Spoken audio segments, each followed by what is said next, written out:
Hi guys, this is Monica and you are watching my repeat. Well दोस्तों, क्या सुशांत की manager दिशा का क्या था मिलिंद सोमन और दिशा पाटनी से कोई लेना देना? जी हाँ, आज मैं आपको बताने वाली हूँ एक अलग कहानी, एक नई कहानी जो इस केस में सामने आई है। वेल इस केस में डेफिनेटली सुशांत की मैनेजर दिशा का जो उन्होंने सुसाइड किया था उससे सुशांत सिंह राजपूत का कोई लेना देना फिलहाल तो नहीं है। लेकिन जी हाँ, दो नए लोगों का नाम आया जिसमें दिशा पाटनी और मिलिंद सोमन है। तो चलिए मैं आपको बताती हूँ कि ये स्टोरी क्या है। सबको पता है कि ऑब्वियसली सुशांत की मैनेजर जो बहुत ब्रांड्स एम्बेसडर थी, बहुत सारे ब्रांड्स कोलैबोरेशन लाती थी सेलिब्रिटीज़ के लिए, जिसमें उन्होंने 25 लाख रुपए लिया था एक बॉडी बिल्डिंग कंपनी का, जहां पर उन्हें चाहिए था दिशा परफॉर्मेंस का एक डांस स्पेशल। जी हाँ, और यही बेसिस पे 25 लाख की ये डील साइन हुई थी, जहां पर एंड मोमेंट पे दिशा पाटनी ने डांस करने से और इवेंट में जाने से मना कर दिया। और दूसरी तरफ जो था, जी हाँ, वो था मिलिंद सोमन का एक वीवो मोबाइल के साथ एक ब्रांड कोलैबोरेशन। लेकिन जब मिलिंद सोमन ने ट्विटर पे ट्वीट किया boycott China Chinese product in India, जिसके बाद डेफिनेटली वीवो कंपनी बहुत ज़्यादा भड़क गई थी और उन्होंने डिसाइड किया कि एंड मोमेंट पे वो मिलिंद सोमन को इस एड से निकाल देंगे।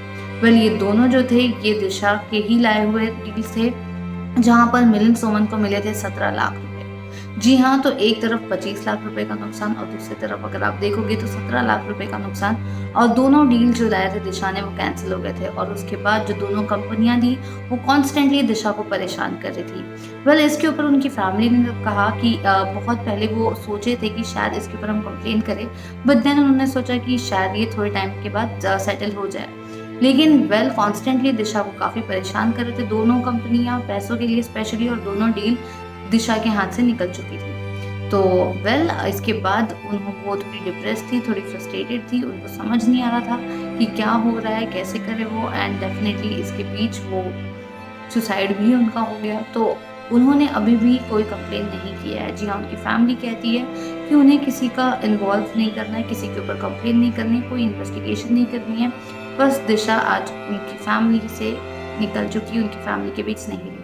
तो ये जो कहानी है ये हाल ही में ब्रेकिंग बूम करके एक वेबसाइट है जिन्होंने डाली थी, जिसकी स्टोरी हमने पढ़ी, और डेफिनेटली उन्होंने कहा कि पुलिस से भी उनकी बातचीत हुई है, जहां पर पुलिस ऑफिसर्स ने भी उन्हें कहा है कि सुशांत सिंह राजपूत से दिशा उनकी मैनेजर का कोई लेना देना नहीं था। लेकिन क्या आपको लगता है गाइस कि ये दो जो बड़े डील्स दिशा के हाथ से छूटे, दिशा पाटनी का डांस परफॉर्मेंस और मिलिंद सुमन का ये मोबाइल ऐड, आपको क्या लगता है कि इसके वजह से दिशा जो थी वो इतना बड़ा स्टेप लेगी? Let me know guys your thought in the below comment box section, and if you like this video, you guys already know what you have to do. Yes, please like, share, subscribe and stay tuned for all the latest Bollywood gossip and update. Keep watching for repeat.